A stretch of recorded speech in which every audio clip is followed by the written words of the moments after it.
नमस्कार मित्रों, एस्ट्रोलाब चैनल पर आपका स्वागत है। जैसे कि आप जानते हैं सारे नक्षत्रों के 4-4 चरण होते हैं, तो मैं आज आपको बताना चाहती हूँ कि कौन से चरण अशुभ हैं और कौन से शुभ हैं।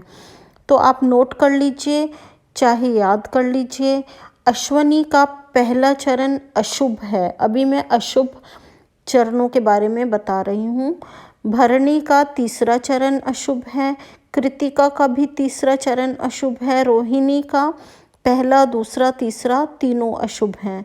और आर्द्रा का चौथा चरण अशुभ है। पुष्य का दूसरा और तीसरा अशुभ है। अश्लेषा का चारों चरण अशुभ हैं। मघा का पहला और तीसरा अशुभ है। पूर्व फाल्गुनी का चौथा चरण अशुभ है। उत्तर फाल्गुनी का पहला और चौथा अशुभ है। हस्ता का तीसरा अशुभ है। चित्रा के चारों चरण अशुभ हैं। उसके बाद स्वाति शुभ है और विशाखा चारों चरण अशुभ हैं। अनुराधा शुभ नक्षत्र है। ज्येष्ठा के चारों चरण अशुभ हैं। मूला के भी चारों चरण अशुभ हैं। पूर्वाषाढ़ा के तीसरा चरण अशुभ है।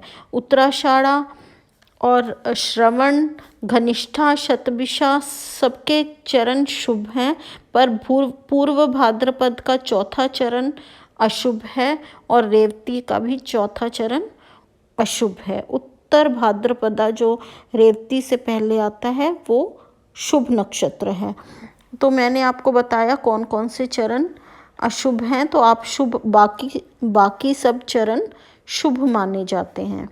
अब जो नक्षत्र होते हैं वह 3 तरह के होते हैं। 3 तीक्ष्ण नक्षत्र, उग्र नक्षत्र और मैत्री नक्षत्र। तो इन नक्षत्रों का मैं आपको बता देती हूँ कौन कौन से नक्षत्र आते हैं। तीक्ष्ण नक्षत्र में ज्येष्ठा, मूला, आर्द्रा और अश्लेषा नक्षत्र आते हैं। उग्र नक्षत्रों में पूर्वाषाढ़ा, पूर्वा भाद्रपद, पूर्वा फाल्गुनी और भरणी और मघा आते हैं। और मैत्री नक्षत्र में मृगशिरा, चित्रा, अनुराधा और रेवती आते हैं। तो ये है जो तीक्ष्ण नक्षत्र होते हैं, ये फूट डालने और षड्यंत्र रचने में इनका उपयोग किया जाता है। और उग्र नक्षत्र जैसे आपने कोई सर्जरी करानी हो, मेडिसिन लेनी हो, कोई युद्ध करना हो, तो ये उग्र नक्षत्र में ही करना चाहिए। और अगर आपने किसी से मित्रता करनी है और उससे समाधान करना है किसी मुसीबत का, तो आप मैत्री नक्षत्र में कॉम्प्रोमाइज़ होता है, तो मैत्री नक्षत्र अच्छे रहते हैं।